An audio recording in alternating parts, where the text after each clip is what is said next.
सभी को मैं धन्यवाद देता हूँ। आप सब लोगों का स्नेह, आप लोगों का प्रेम इसी प्रकार बना रहे और प्रेरणा हमें मिलती रहे अपने कर्तव्य के प्रति।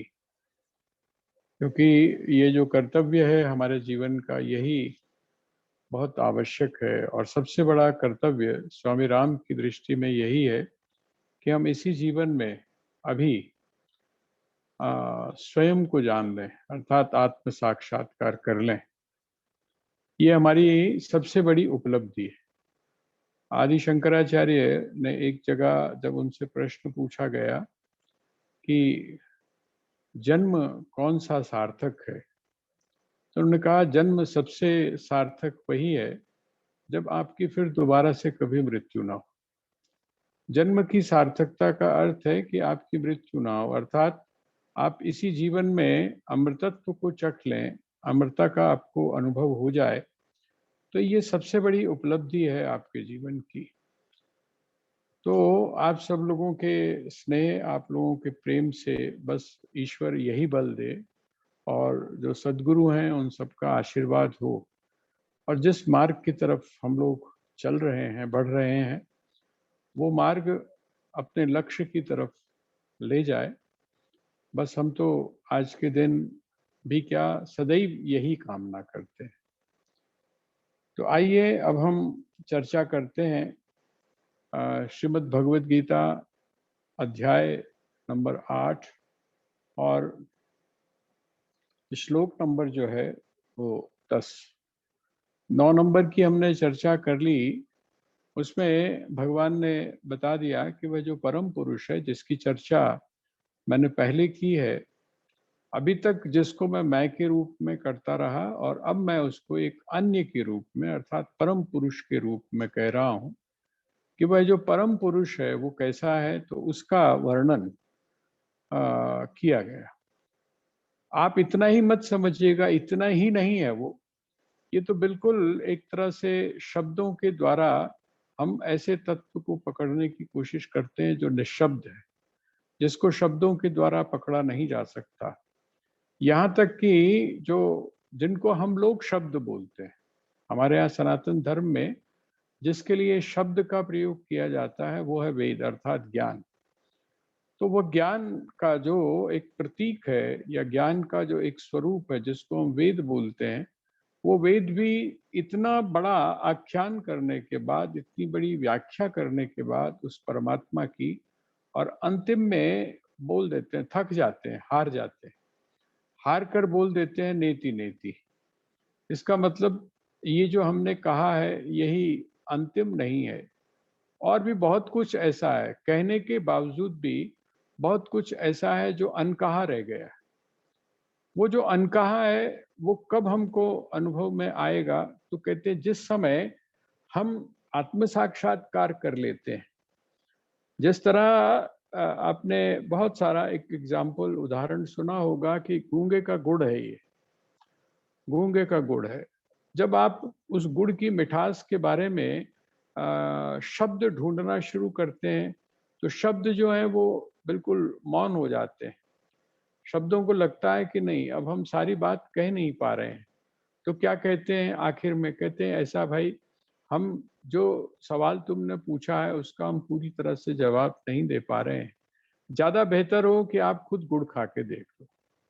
और जब आप खुद गुड़ खाते हैं तब आपको जो अनुभव होता है, जो आस्वाद होता है, जो स्वाद आपको मिलता है, वो आप भी अगर सोचें कि मैं उनको शब्दों में व्यक्त कर दूं, तो आप शब्दों में उसको व्यक्त नहीं कर पाते। बस समझ लीजिए काफी कुछ ऐसी ही स्थिति है, क्योंकि भगवान भी जिस माध्यम से समझाने का प्रयास कर रहे हैं, हमें उस परम पुरुष के बारे में बताने का प्रयास, उसकी कोशिश कर रहे हैं, वो शब्द जो हैं वो वहां पूरे नहीं पड़ते। अब भगवान आखिर में उस स्थिति का वर्णन करते हैं। कौन सी स्थिति? तो ये जो श्लोक है, सतम परम पुरुष मुपैति दिव्यम, जैसा मैंने आपको अभी बताया कि जिस परम पुरुष की चर्चा की गई, जब जिस परम पुरुष के बारे में बताया गया, अब भगवान कहते हैं कि वह उसको प्राप्त करता है। किसको? परम पुरुष को प्राप्त करता है, अर्थात परम पुरुष का उसके जीवन में अनुभव हो जाता है। अब आप ऐसा समझ लीजिए, जैसे आपने गुड़ का डला उठाया और आपने उसको अपने मुख में डाल दिया। जब आप उसको अपने मुख में डालते हैं और उसका स्वाद आना आपको शुरू होता है, एक स्थिति ऐसी होती है जहां पर आप उस स्वाद में डूब जाते हैं। वो जो मिठास है, मिठास धीरे धीरे बढ़ती है और उसके बाद में आप उस मिठास में जब डूब जाते हैं, बस समझ लीजिए भगवान यही कहते हैं, सतम वह व्यक्ति, वह साधक, वह जिज्ञासु या वह भक्त, वह मुझको जानने वाला तत्वज्ञानी है, परम पुरुषम उपैति, परम पुरुष को प्राप्त करता है। वो परम पुरुष कैसा है? तो कहते हैं वो दिव्य है। दिव्य का अर्थ मैंने आपको बताया था। दिव्य का अर्थ ही ये है कि वो, उसके बारे में आप कुछ कह नहीं पा रहे हैं, अनिर्वचनीय, जिसके लिए एक शब्द का हमारे यहाँ दर्शन में, खास करके वेदांत के, उसको बोलते हैं अनिर्वचनीय। अनिर्वचनीय का मतलब जिसके बारे में आप कुछ कह नहीं पाते हैं, दिव्य है। जैसे स्वामी राम का एक दो पंक्तियों में उन्होंने एक बात कही है, जो ली करवट तो होश आया कि राम मुझ में मैं राम में हूं। जो ली करवट, दिव्यता का अर्थ क्या है? अरे मुझको तो अनुभव ही नहीं था, मुझको तो इस बात का अनुभव ही नहीं था। अभी मैं आपको कल की बात बताता हूँ। कल हम बैठ के कोई काम कर रहे थे और मैं बड़ा परेशान हो गया। परेशान क्या हो गया? मैं सोच रहा था मेरा मोबाइल कहाँ गया। और जिस समय मैंने गौर किया, मैंने कहा, वो मेरे साथ में जो बैठा था वो मेरे से पूछने लगा, काका जी क्या बात है, परेशान क्यों हो गए? मैंने कहा यार वो मोबाइल नहीं मिल रहा है। वो कहते हैं कि जो आपके हाथ में है मोबाइल, जिसमें आप देखकर मेरे से करेक्शंस करवा रहे हैं, आपके हाथ में तो है। ठीक है कि नहीं? बिल्कुल यही स्थिति हमारी है। जो हमारे बहुत नियरेस्ट है, जो हमारा हमारा स्वरूप है, जिस समय हम धीरे धीरे धीरे धीरे उस स्थिति को प्राप्त करते हैं, तो हमको बहुत बड़ा आश्चर्य होता है, उसकी दिव्यता का अनुभव होता है कि कमाल की बात है। ये है दिव्यता। दिव्यता का अर्थ क्या हुआ? अनिर्वचनीय, जिसके बारे में आप कुछ नहीं कह सकते। दिव्यता का अर्थ होता है बिल्कुल प्रकाश। आप श्रीमद् भागवत को पढ़िए तो प्रसंग तो थोड़ा सा उसमें रौद्र रस है, रौद्र रस है। रौद्र रस क्या है? जिस समय जो प्रहलाद है, वो प्रहलाद के ऊपर जिस समय प्रहार किया, और जो घटना आप सभी जानते हैं, तो वो जो स्तंभ है, वो स्तंभ जब फटा, तो स्तंभ फटा, उसमें से कौन प्रकट हुए? उसमें से प्रकट हुए भगवान नरसिंह। अब वो भगवान नरसिंह जो है वो कैसे हैं? तो कहते हैं ऐसा लगता है जैसे कि करोड़ों सूर्य, करोड़ों सूर्य। वो जो हिरण्यकश्यप है, वो हक्का बक्का रह गया कि ये क्या हो गया। ये जो फटा है उसको कुछ नहीं दिखाई दे रहा है, उसकी आंखें चौंधिया गई, उसको कुछ स्पष्ट रूप से नहीं दिखाई दे रहा। लेकिन जैसे जैसे उसकी आंखों में टिकाव आया, तो वो देखता है कि एक एक पुरुष उसमें से प्रकट हो रहा है। और वो पुरुष कैसा है? तो कहते हैं पुरुष बड़ा विलक्षण है। पुरुष जो है वो बड़ा विलक्षण है। जिस समय दिखाई दिया तो ऐसा लगा कि सिंह आ गया, जिसको हम लोग बब्बर शेर बोलते हैं। सिंह आकर खड़ा हो गया है, लेकिन वो सिंह नहीं था, वो बल्कि वो तो नीचे से नर था। नर और सिंह, नर इन और दोनों का सिंह, इन मिश्रित दोनों रूप। का मिश्रित रूप। तो तो उसको देखकर उसको देखकर हिरण्यक हिरण्यक आवाज आवाज बाउंस हो रही आवाज है, बाउंस हो रही है, ठीक करिए उसको। ठीक करिए उसको। तो वो जो तो वो जो हिरण्यकश्यप है, हिरण्य वो उसको देखकर स्तंभित हो गया, आश्चर्य, अर्थात उसकी आंखें फटी रह गई। इसी तरह से जिस समय हम उस परम पुरुष को देखते हैं, तो वो परम पुरुष कैसा है, उसका अनुभव हमको कैसा होता है? तो कहते हैं बिल्कुल उसी तरह से होता है। दिव्यता, उसकी जो दिव्यता है। अब कहते हैं कैसे? तो प्रयाण काले मनसा चले न, भक्त्या युक्तो योग बलेन चैव भ्रुवोर्मध्ये प्राणमावेश्य सम्यक् सतम परम पुरुषमुपैति दिव्यम। ये थोड़ा सा इस श्लोक को हम नीचे से ऊपर की तरफ लेकर चलते हैं। कहते हैं सतम परम पुरुष मुपैति दिव्यम। वह व्यक्ति क्या करता है, उस परम पुरुष को जानता है, उस परम पुरुष को उपलब्ध होता है। कौन से परम पुरुष को? तो कहते हैं दिव्य को। कहते कैसे?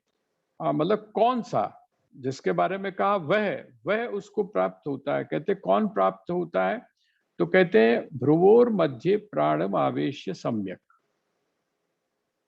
आप ध्यान कर लीजिए, छठा अध्याय जब हमने समाप्त किया था तो भगवान ने आपको एक प्रक्रिया बताई थी। मैंने उसका आपके सामने परसों भी उसकी चर्चा की थी। वो प्रक्रिया क्या थी? वो प्रक्रिया थी कि आप अपने ध्यान को, आमतौर पे आपने देखा होगा हमारे शरीर के कुछ हिस्से इस प्रकार के होते हैं जिसको हम लोग किसी भी तरह से उसकी एक्सरसाइज नहीं होती। आप जिस समय जो फिजिकल उसके जो एक्सपर्ट्स हैं उनसे आप जब पूछेंगे तो बहुत सारी हमारे शरीर के ऐसे अंग हैं जिनको हम नॉर्मली, तो वो कहते हैं कि नहीं, अगर आप उनकी एक्सरसाइज नहीं करेंगे तो क्या होगा, कुछ समय के बाद में वो जो है वो जड़ हो जाएंगे, कुछ समय के बाद में उनमें जमाव हो जाएगा, उसके जो मसल्स हैं वो बहुत टाइट हो जाएंगे। कहते हैं इसी तरह से हम अपने ध्यान को बहुत सारी जगह तो लेके जाते हैं, लेकिन कभी भी हमने अपने शरीर में के जो विभिन्न स्थान हैं उनके ऊपर ले जाने की कोशिश नहीं की। हम लोग में कितने लोग हैं जो शरीर के विभिन्न जो अंग हमारे हैं, जैसे पैर से लेकर और सिर तक आप चले आइए, आपके जितने जॉइंट्स हैं उन जॉइंट्स के ऊपर कभी आपने ध्यान लगाने की कोशिश की हो? या आपने कभी, जिस समय आपको पेन होती है, जिस समय आपको दर्द होती है, तब आपका ध्यान भले ही वहां पर चला जाए, जिस समय आपको भूख लगती है तब आपका ध्यान भले ही पेट की तरफ चला जाए, लेकिन नॉर्मली आप उधर की तरफ ध्यान लगाने की कोशिश नहीं करते हैं। वो कहते हैं हम जो है अपनी भ्रुवों के मध्य में, आपकी जो आईब्रो है उस आईब्रो के बीच में जो एक पॉइंट है उसके ऊपर हम कभी भी ध्यान लगाने की कोशिश नहीं करते, कभी ध्यान हम लगाते नहीं। तो वो कहते हैं क्या करें? कहते हैं कि वहां पर ध्यान लगाए। पीछे भगवान ने क्या बताया था? छठे अध्याय के आखिर में भगवान ने क्या बताया था कि जो ध्यान है अर्थात आत्म संयम है, क्योंकि वहां पर कौन सा चक्र है? तो कहते हैं आज्ञा चक्र।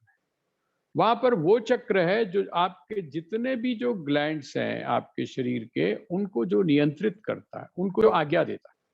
एक तरह से वो शासक है, एक तरह से वो नियंता है आपके शरीर का, आपके व्यक्तित्व का ऊपरी रूप से। तो कहते हैं वो क्या है? कहते हैं वहां पर आप क्या करें, आप अपने ध्यान को लगाएं।